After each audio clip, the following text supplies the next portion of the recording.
As of July this year, there will be millions upon millions of cars sitting in dealerships, parking lots, wherever the hell they are, that just cannot be sold. Euro 7 emissions regulations come into play.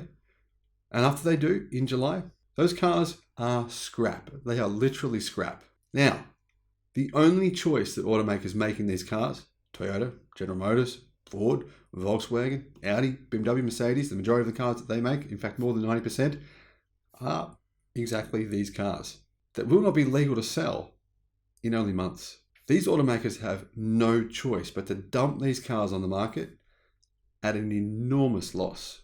Legacy automakers are in a crisis right now. The numbers are staggering. Here are the exact numbers.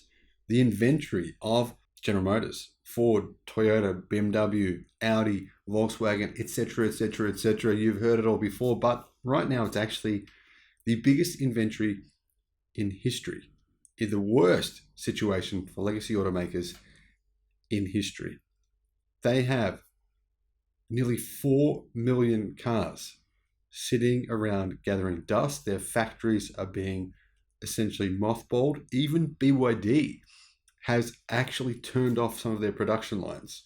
This is much worse than we first feared.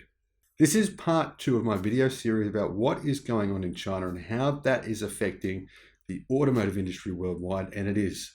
Why? Because 1 in 3 cars sold worldwide, 1 in 3 is sold in China. Hello, my friends. Welcome to the channel. Great to see you. Welcome to all the new subscribers. Welcome back, everyone else. Thank you for tuning in and thank you for supporting the electric revolution. Now, what is happening in China is an electric revolution. Make no mistake, yes, it is true that Chinese EV manufacturers are in trouble. However, they're still the ones doing the disrupting. That's the key reason why the majority of this problem is contained with legacy automakers. BYD doesn't have stockpiles of cars. Tesla doesn't have stockpiles of cars. In fact, Tesla had a really, really amazing week. Over the past 7 days, Tesla sold nearly 20,000 cars in China alone. That makes it the second largest producer of EVs in China. It's actually not that far behind other big companies' gasoline-powered vehicle sales in China. Now, if you haven't heard, in China right now, there's many factories, Toyota factories, now even BYD factories, have actually started to shut down some production lines. They have to tell some staff to just go home, don't come to work because there's nothing for you to do. That is really happening, and this is a big problem because they're having to cut the price of their cars at the same time, and to store the cars they've already got. Lots of them are in storage. When I said millions in the previous video, I wasn't exaggerating. I can tell you almost exactly how many there are. So automakers are racing to the bottom. They're all cutting prices. BMW has decreased the price of some of its EVs by up to 50%. I kid you not. Toyota, their new electric car discounted to $20,000. It's crazy. The thing is, it's actually pretty bad for legacy automakers because they don't sell many EVs, they don't make many EVs, and the ones they do cost them a lot to make. And at the same time, the perception from the Chinese public has become that they think, well, legacy automakers never really took EVs seriously. Are they taking them seriously now? Probably not. Should I buy one of their cars or should I buy an EV from an actual EV manufacturer? I mean, look at GAC with the Aeon brand. The Aeon brand is killing it. BYD, of course, they're still killing it. Tesla, of course, there's a swathe. That's part of the problem here. There's actually over 100 electric car brands. The average backlog at new vehicle stores marketing foreign mass market brands and producing in China rose to 65 days in February. It's now hit 74 days. It continues to go up every single week. Now, sales haven't really gone down. The reality is, it's just because more EV manufacturers are making more EVs, they're selling, and gasoline-powered cars are declining. Stockpiles at Chinese brands are at about 52 days. Legacy automakers have hit around 80 days. That gives you an idea of what's happening. It's even worse for General Motors.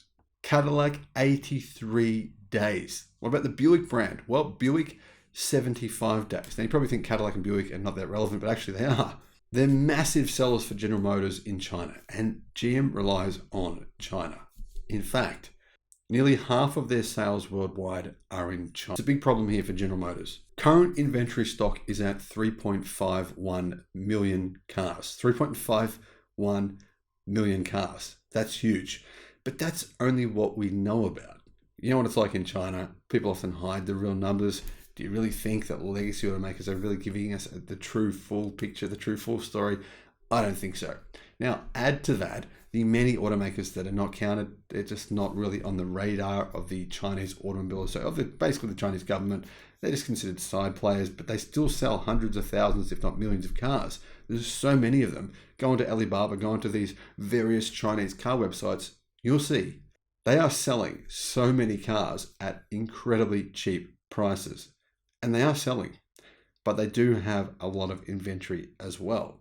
CarNewsChina.com says that right now, together with a current price war, there are difficult times in the Chinese car market. The latest inventory situation of China's national passenger car market was released on March the 18th. The Secretary General of the China Passenger Car Association said the national car market experienced a decline of 37% in January due to the early spring festival, the withdrawal of subsidies, and the departure of car purchase tax incentives. Manufacturers and dealers' stock rose to 3.41 million units by the end of February, but by the end of March could hit 4 million units. By the end of April, 5 million is possible. So the Chinese market usually is divided into Chinese brands, luxury brands, joint venture brands. So every single big automaker that's operating in China that isn't called Tesla, they have joint ventures. None of them make their own cars themselves. It's all a joint venture. Generally, their partners will make the car. Like Toyota doesn't make their own cars in China. Other companies do it for them. Say GAC does it for them. Same thing for Mitsubishi, Honda, Nissan, Mazda, General Motors, Ford, the list goes on. The cars are actually manufactured by their joint venture partners in China, meaning they have to split the profits between them. The stock of Chinese and joint venture brands rose in February, while inventory of luxury brands rose to the highest level in history. Who are we talking about here? We're obviously not talking about Tesla. Tesla doesn't really have a lot of, if any, inventory in China right now. It's cleared that out. I mean, if you're selling nearly 20,000 cars a week, then that's what happens. However, luxury brands, Audi, Mercedes, BMW, they've got a lot of cars sitting in their dealerships. That's a lot of money. The inventory of Chinese brands is equivalent to 54 days of sales. Luxury car brands have now hit over 70 days. And this is in spite of the fact that they are discounting their cars massively. Enormous discounts. They can't be making a profit with the level of discounting that I've been seeing. So, is this bad for EVs? Well, around 80% of this inventory are internal combustion engine vehicles. The rest, plug-in hybrids and EVs. As you can see, there's a lot of small brands, a lot of small EV manufacturers that have cars you've never heard of, little strange cars. Some of them look great, some of them look terrible, some really bizarre ones. There's heaps of them. They believe it's the future. They've all gone in on this. So there's lots of them that have stock.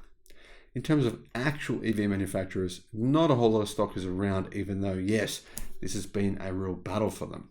There's way more stock of luxury cars and legacy automaker vehicles sitting in yards gathering dust.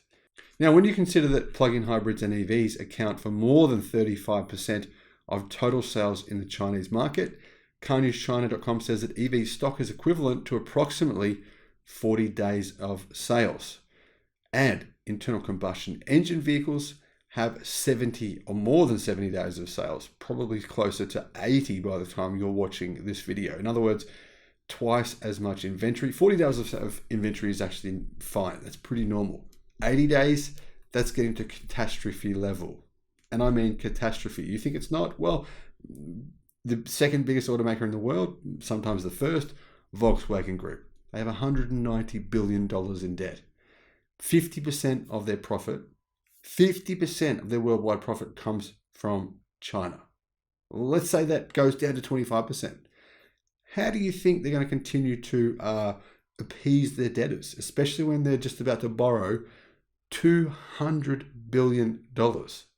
That's what they plan on doing. That's what they've said they're committing to doing, borrowing $200 billion. So they've got $200 billion in debt. They're borrowing another $200 billion.